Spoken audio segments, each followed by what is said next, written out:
오늘 말씀의 제목은 서로 사랑하라입니다. 서로 사랑하라. 긴 말씀을 함께 읽었는데 오늘 읽었던 요한복음 13장부터 17장까지의 총 5장은 예수님께서 십자가에 달리시기 바로 전날 밤에 있었던 정말 불과 몇 시간 동안의 이야기와 사건들을 이 5장에 기록해 놓고 있습니다. 왜 사도 요한은 이 짧은 순간을 무려 5장이나 할애해서 기록을 하였을까요?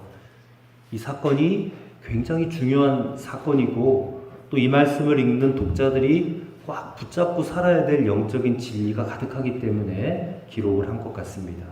사실 이 5장은 예수님의 마지막 유언이라고도 말할 수가 있습니다. 자, 그렇다면 예수님의 이 마지막 유언의 핵심은 무엇일까? 핵심이 무엇일까요, 여러분? 그게 바로 오늘 본문에 나왔습니다. 우리가 읽었는데 바로 34절과 35절 말씀입니다. 제가 읽어드리겠습니다. 다시 한번. 새 계명을 너희에게 주노니 서로 사랑하라. 내가 너희를 사랑한 것 같이 너희도 서로 사랑하라. 너희가 서로 사랑하면 이로써 모든 사람이 너희가 내 제자인 줄 알리라. 예수님의 마지막 그 최후의 몇 시간 동안에 가장 하시고 싶었던 말씀이 핵심이 바로 이 구절에 담겨 있다는 것입니다. 서로 사랑하라. 그리고 유언만 그렇게 남기신 것이 아니라 어떻게 사랑해야 될지 몸속도 보여주셨다는 거예요. 12명의 제자들과 함께한 그 마지막 날 밤에 그 사랑의 모습을 어떻게 보여주셨는지 오늘 말씀을 우리가 읽었습니다. 그리고 이 말씀을 읽는 우리도 어떻게 주님처럼 사랑해야 되는지를 우리가 깨닫게 되는 것입니다. 예수님의 12제자만 제자가 아니라 오늘 이 자리에 모인 저와 여러분 모두가 다 예수님의 제자인 줄을 믿습니다. 그리고 똑같이 예수님이 주신 계명을 받은 제자들인 줄을 믿습니다. 서로 사랑하라 하신 이 계명은 특별히 새 계명이라고 그랬습니다. 34절 새 계명.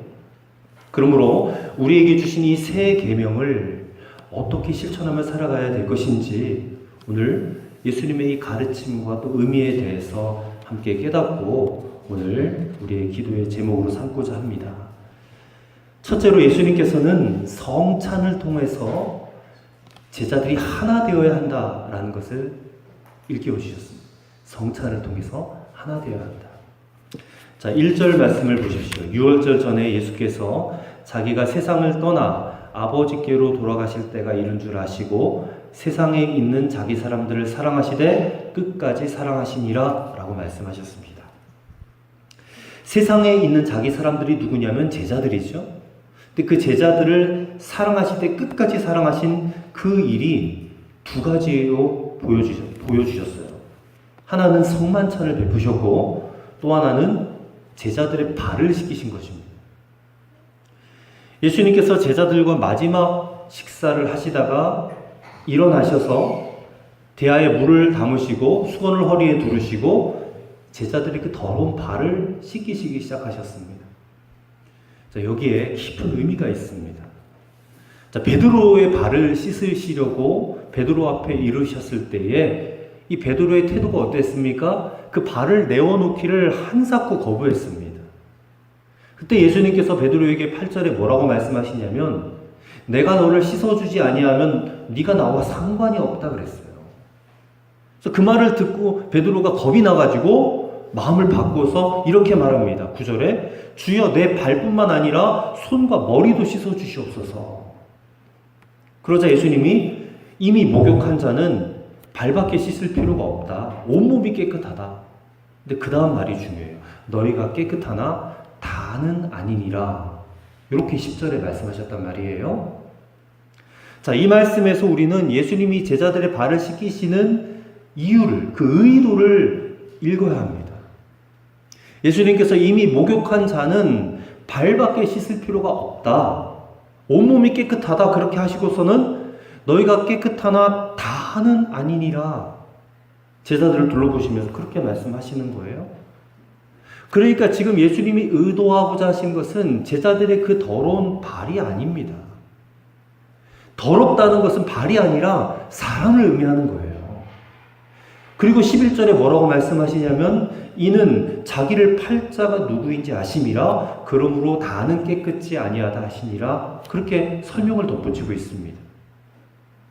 예수님께서는 이제 곧 예수님을 팔게 될 가룟 유다에 대해서 지금 말씀하고 계시다는 것을 우리가 알 수 있는 것이죠. 그렇다면 여기서 질문이 생깁니다. 우리 같으면 저 가룟 유다에게 지목해가지고 야, 너 이제 나쁜 일 할 거잖아, 그러니까 회개해, 이렇게 말을 하든지, 아니면 제자들을 내버려 두고 유다의 발만 씻어주시면 되지 왜 굳이 다 모든 제자들의 발을 다 씻기셨는가, 이게 의문이 생기는 거예요. 실제로 예수님께서는 이 가룟 유다를 끝까지 보호하시려고 애쓰셨던 것을 우리가 알 수 있습니다. 다른 제자들이 이 가룟 유다의 그 마음을 알지 못하도록, 그냥 유다가 회개하고 돌아오면 아무 일 없었던 것처럼, 그래서 단지 가룟 유다만 좀 알아들을 수 있도록 여러 번에 걸쳐서 말씀을 하셨단 말이에요.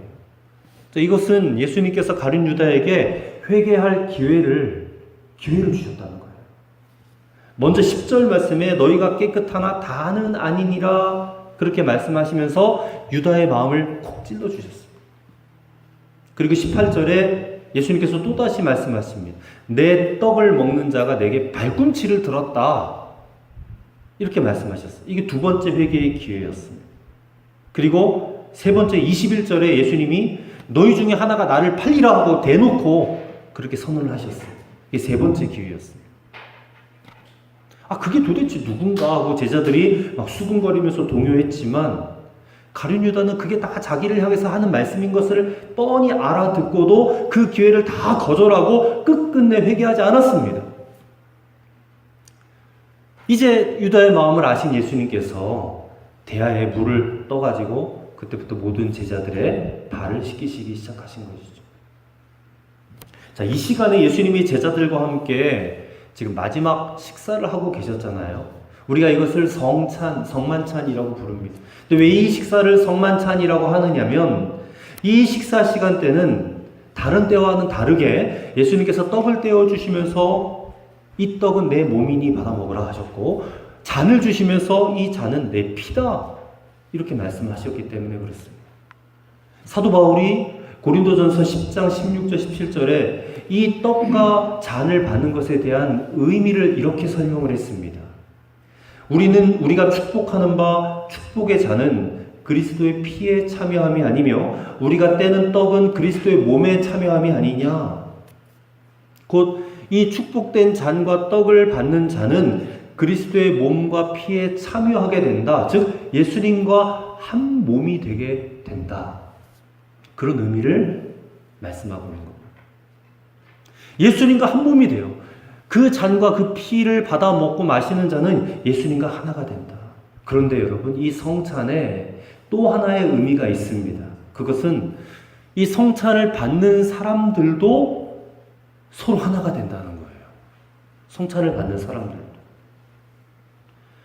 고린도전서 10장 17절에 떡이 하나요 많은 우리가 한 몸이니 이는 우리가 한 떡에 참여함이라 했습니다. 떡을 받아 떼어 먹는 자가 다 그 떡과 하나가 되었다. 자, 먼저는 예수님과 한 몸이 되어요. 마찬가지로 모두가 다 한 떡에서 떼어 먹었기 때문에 모든 성도들도 다 한 몸이 되는 거예요. 여러분, 이 말은 이런 의미입니다. 내 옆에 앉아있는 성도가, 교우가 잘난 것은 모두가 잘난 것이고, 내 옆에 있는 성도, 교우가 허물이 있다면 그것이 또 모두의 허물이 된다라는 것이에요. 그럼 예수님의 제자들을 생각해 보십시오. 12명의 제자 가운데 오직 한 사람, 가룟 유다가 지금 예수님을 팔아버리는 죄를 저지르지만 그것은 곧 누구의 죄이기도 하다는 거예요? 다른 제자들의 죄이기도 하다. 그런 의미입니다. 그래서 예수님이 오직 유다의 발만 씻으실 것이 아니라 베드로의 발도 씻으셔야 되고, 안드레의 발도 씻으셔야 되고, 요한의 발도 씻으셔야 돼요. 모든 제자들의 발을 다 씻으셔야 했다는 것이에요. 마찬가지입니다. 우리도 이 자리에서 성찬식을 하지만 한 성찬을 우리가 받았다면 우리는 더 이상 남이 아니에요. 남이 아닙니다. 우리가 한 교회를 섬기다 보면 나를 화나게 하는 사람이 있고 나를 짜증나게 하는 사람이 있습니다. 속회 같이 하기 싫고 선교회도 같이 하기 싫은 그런 사람이 있습니다. 만약에 그렇다면, 내 마음에 그런 마음이 있다면 성찬 받을 때 항상 주변을 잘 둘러보셔야 됩니다. 왜냐하면 성찬을 받고 나면 이제 내가 그렇게 미워하고 싫어하는 그 사람의 죄와 허물도 나의 죄와 나의 허물이 돼요. 그렇게 해서 성찬을 받으면 안 되잖아요, 우리가. 언제까지 우리가 그런 마음으로 신앙생활을 해야 되겠습니까? 우리는 항상 그래. 내가 좋아할 만한 사람, 사랑할 만한 사람, 괜찮은 사람과만 어울리기를 원합니다. 또 그런 사람과 성찬을 받기를 원해요. 그렇다면 그것이 어찌 성찬이 되겠는가? 우리가 이 성찬을 통해서 생각해야 될 것은 허물 많은 저 사람과 내가 하나가 된다라는 그런 생각보다 먼저 주님께서 허물 많은 나와 한 몸이 되어 주셨다라는 것을 우리가 먼저 생각해야 돼요. 먼저. 여러분, 성찬은 주님과의 하나됨, 그것과 동시에 성찬받는 모든 이들과도 하나 된다라는 그 사실을 꼭 기억하실 수 있게 되기를 간절히 바랍니다. 이제부터 여러분, 여러분의 옆에 있는 성도들의 어떤 죄와 허물들을 막 따지기보다는 우리가 덮어줄 줄 알아야 돼. 들춰내기보다는 그것을 가려줄 줄 아는, 우리가 그런 마음으로 신앙생활도 하고 그런 마음으로 성찬도 받았으면 좋겠습니다. 허물이 덮어지고 죄가 가려지고, 여러분, 온 성도들이 서로의 죄와 허물을 드러내는 재판관이 되는 것이 아니라 그 죄를 함께 책임져 줄 수 있는 그런 공동체, 그런 주의 몸된 교회가 될 수 있도록 우리가 애써야 될 줄로 믿습니다. 이것이 예수님의 이 서로 사랑하라는 교훈 안에 우리가 구체적으로 실천할 수 있는 첫 번째 교훈이 될 수 있겠다 싶습니다. 그 다음에 두 번째로 예수님이 제자들의 발을 씻어주시는 이 세족식을 통해서 제자들이 서로 죄를 씻어줘야 된다는 것을 일깨워 주셨다는 거예요. 14절 말씀을 보십시다. 14절.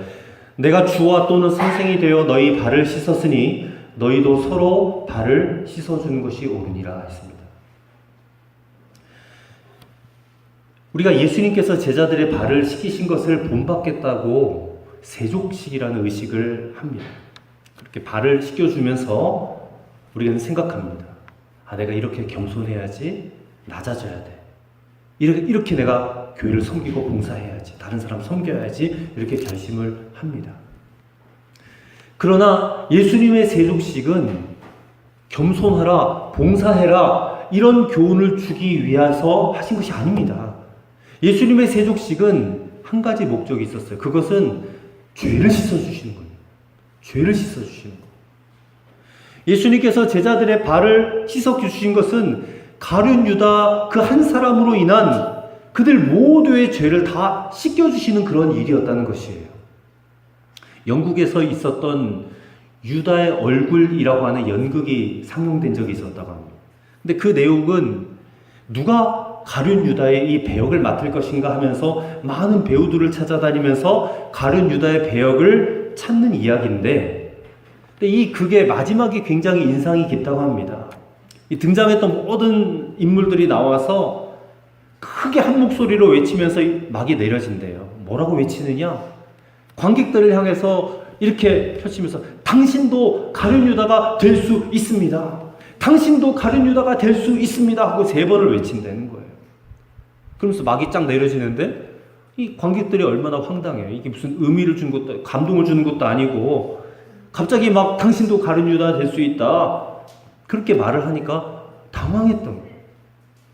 근데 깊이 우리가 생각해 볼 일인 것입니다.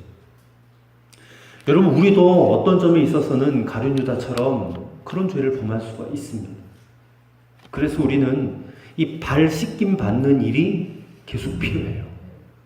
우리가 예수 믿을 때에 사실 죄 사함 받고 깨끗함을 받았지만 그때부터 우리가 아무런 죄도 짓지 않고 끝까지 가는 건 아니잖아요. 우리는 살면서 끊임없이 반복적으로 죄를 짓고 살아요. 왜냐하면 우리의 이 몸이 육신이 아직 구원받지 못했기 때문에 몸은 아직 죄덩어리라는 거예요. 그렇기 때문에 우리는 계속해서 발을 씻기는 일이 필요하다는 것입니다. 이것이 여러분 회개의 삶이죠. 회개의 삶. 여러분, 우리가 죄를 지을 때마다 예수님께 나와서 우리의 더러운 발을 내밀면 예수님께서 우리의 발을 씻어 주실 것입니다. 아멘이시죠? 근데 예수님만 우리의 발을 씻겨 주시는 것이 아니라 우리 서로 간에도 서로 죄와 허물을 씻어 주라는 거예요. 예수님이 그것을 우리에게 명령하셨습니다. 너희도 발을 씻어 주라. 여러분, 세종씩 해보신 적 있으실 거예요. 남의 발 씻어보신 적 있으실 것입니다. 근데 그 의미가 곧 저 사람의 죄를 내가 대신 지고 회개하는 거예요. 그 사람의 죄를 내가 씻겨주는 거예요. 예수님께서 우리가 서로 발을 씻기는 자가 되라고 말씀하시고 친히 본을 보여주셨잖아요. 15절 말씀. 내가 너희에게 행한 것 같이 너희도 행하게 하려 하여 본을 보여주라. 너희도 씻어주라는 거예요. 우리가 아까 예배 시간에 주기도문을 함께 기도했지만 그 주기도문 대목 중에 우리에게 죄 지은 자를 우리가 용서해 준 것 같이 우리의 죄도 사하여 주옵시고, 그렇게 우리가 기도했습니다. 예수님 그렇게 가르쳐 주셨잖아요. 그것은 나의 죄를 용서해 달라 이런 기도가 아니라 다른 사람의 죄도 내 죄로 여기며 회개하며 기도하라, 그런 뜻입니다. 쉽게 말해서 죄는 저 옆에 있는 저 사람 김집사가 졌고 박권사가 지었지만 그가 회개하지 못하면 나라도 그의 죄를 끌어안고 회개해야 된다, 그런 말이에요. 여러분, 예수님께서 이 내용을 아무에게나 하라고 말씀하신 게 아닙니다. 그리고 하라고 해서 되는 일도 아니에요. 예수님은 이 말씀을 그가 사랑하시던 제자들에게 그렇게 하라고 말씀하셨어요. 오늘 저와 여러분도 예수님의 제자잖아요. 우리에게도 똑같이 하라고 말씀하시는 것입니다. 왜요? 주님으로부터 발 씻음 받은 자이기 때문에. 우리도 누군가로부터 심한 고통을 받은 적이 있습니다. 또 어떤 사람의 죄를 알고 있기도 합니다. 그렇다면 그 사람의 어떤 허물과 죄를 들추는 것이 아니라 그것을 가지고 주님 앞으로 나아갈 수 있는 그런 저와 여러분 되었으면 좋겠습니다. 그것이 바로 그의 발을 씻어주는 거예요. 그의 죄와 허물을 씻어주는 거예요. 이것을 하라고 주님이 우리에게 본을 보여주신 줄로 믿습니다. 우리가 주님의 제자로서 마땅히 행하며 살아가야 될 그런 새 계명이 되는 줄로 믿습니다. 끝으로 세 번째로는 사랑을 제1로 여기며 살 것을 일깨워 주셨습니다. 어느 목사님이 교우들과 함께 성경 공부를 하시던 이야기를 들려주셨습니다. 성경 공부 과목 가운데 전도 훈련이 있었대요. 근데 함께 공부하던 성도들이 전도에 대해서 자신감을 갖지 못하시더랍니다. 그래서 교인들을 데리고 밖으로 나가셨대요. 그래서 어느 아파트 상가로 가셨답니다. 거기에서 이렇게 말씀했어요. 교인들에게. 가게마다 찾아가서 들어가서 딱 말 한마디만 하고 나오십시오. 정중하게 인사를 하고는 나는 예수 믿는 사람입니다, 그렇게 말하고 다시 인사를 하고 나오라, 그렇게 시켰답니다. 근데 단순히 그렇게 나는 예수 믿는 사람입니다 라고 인사만 하고 나왔는데 그 성경 공부관의 교인들이 전도의 담대함을 가지게 되었대요. 단순히 나는 예수 믿는 사람입니다 고백을 했는데, 여러분, 우리가 살면서 이웃들에게 나 예수 믿는 사람입니다 라고 고백만 해도 아주 훌륭한 전도예요. 근데 많은 성도들이 이 고백 잘 못하고 삽니다. 간단할 것 같은 이 고백이 쉽지가 않습니다. 단순히 그냥 성품이 내성적이기 때문에 이게 어려운 걸까? 아니, 그게 아닙니다. 이 고백을 당당하게 떳떳하게 할 자격이 나한테는 없다라고 느끼기 때문에 이게 어려운 거예요. 어떤 사람이 과연 나는 예수 믿는 사람입니다 라고 떳떳하게 고백할 수 있겠습니까? 과연 어떤 사람이 그렇게 고백할 수 있어요? 예수 믿고 돈 많이 벌면 그렇게 고백할 수 있겠습니까? 아니, 예수 믿고 기적적인 치유를 받았어요. 육신이 건강해졌어요. 그러면 이렇게 고백할 수 있겠습니까?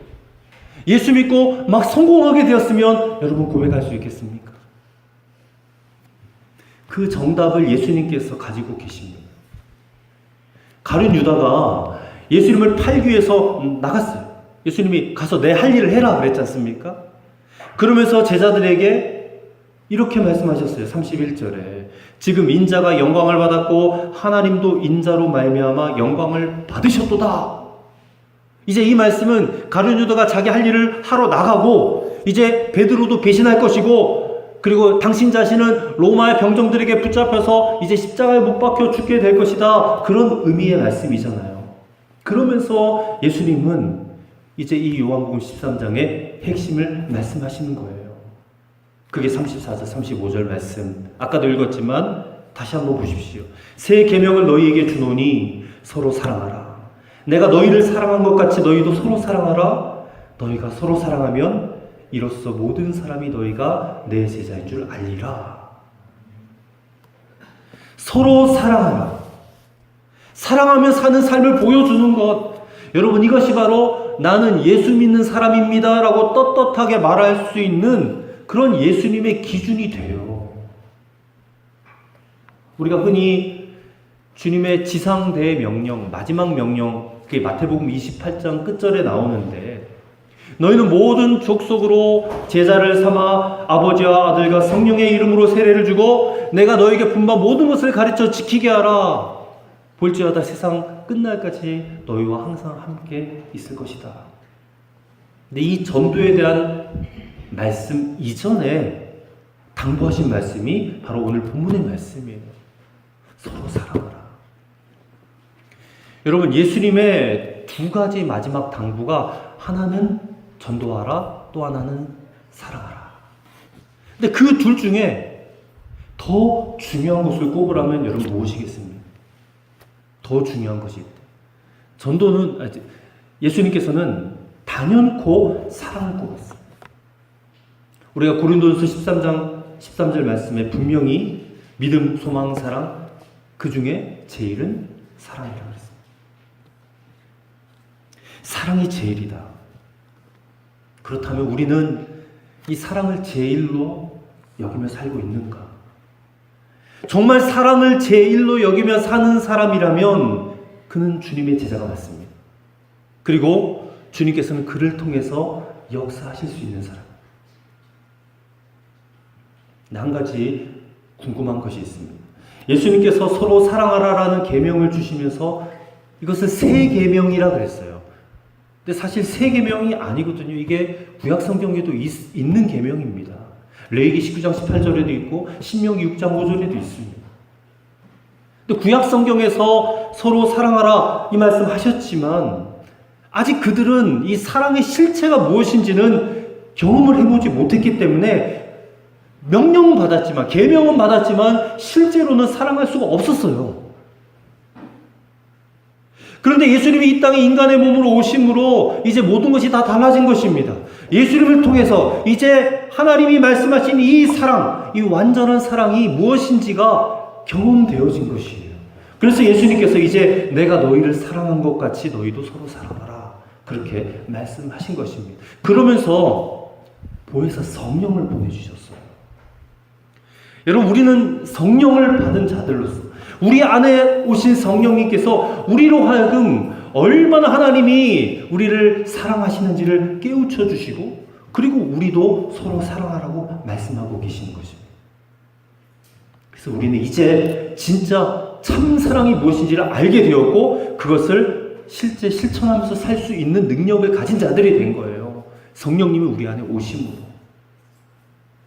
만약 우리가 어떤 사람이 있는데 그 사람이 여전히 용서하지 못하고 여전히 사랑하지 못하고 있다면 그 사람이 정말 나쁜 사람이고 또 우리가 그로부터 받은 상처가 너무 크기 때문에 용서치 못하고 사랑하지 못한 게 아닙니다.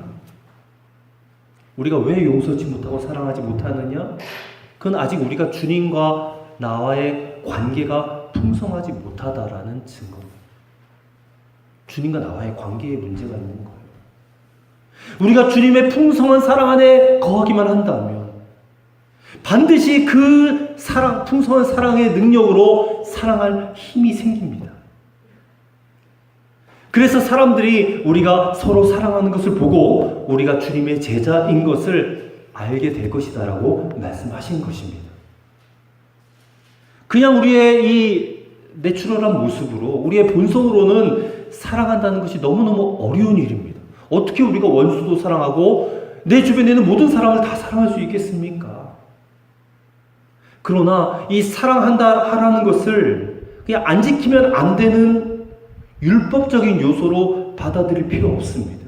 이 사랑하는 것은 저절로 되어지는 겁니다.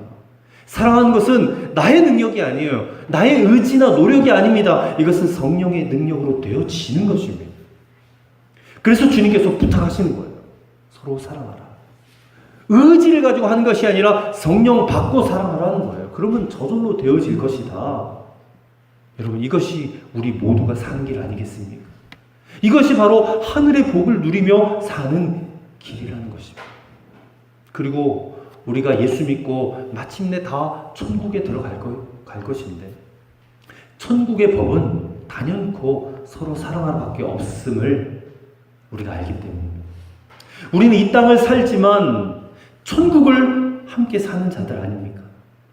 우리는 이 땅에서도 정말 사랑을 제일로 여기며 살다가, 그리고 주님 부르실 때 천국 가서도 거기서도 사랑을 제일로 여기며 살아가는 그런 성도가 되어야 할 줄 믿습니다.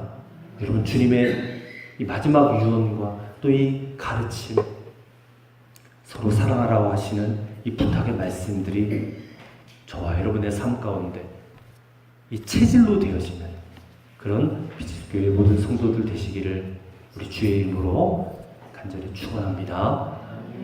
기도하시겠습니다. 하나님 아버지, 감사합니다. 서로 사랑하라 유언을 남기시고 십자가를 지심으로 끝까지 사랑의 모습을 몸으로 보여주신 예수님을 우리가 믿습니다. 성찬을 통해서, 세족식을 통해서 보여주신 하나됨과 죄를 씻어주라 하심을 통해서 우리 역시 서로 사랑하는 것이 몸으로 드러나 보여지는 주님의 제자들이 되게 하여 주옵소서. 그리고 사랑을 제일로 여기며 살게 하여 주옵소서. 예수 그리스도 이름으로 기도하옵나이다. 아멘.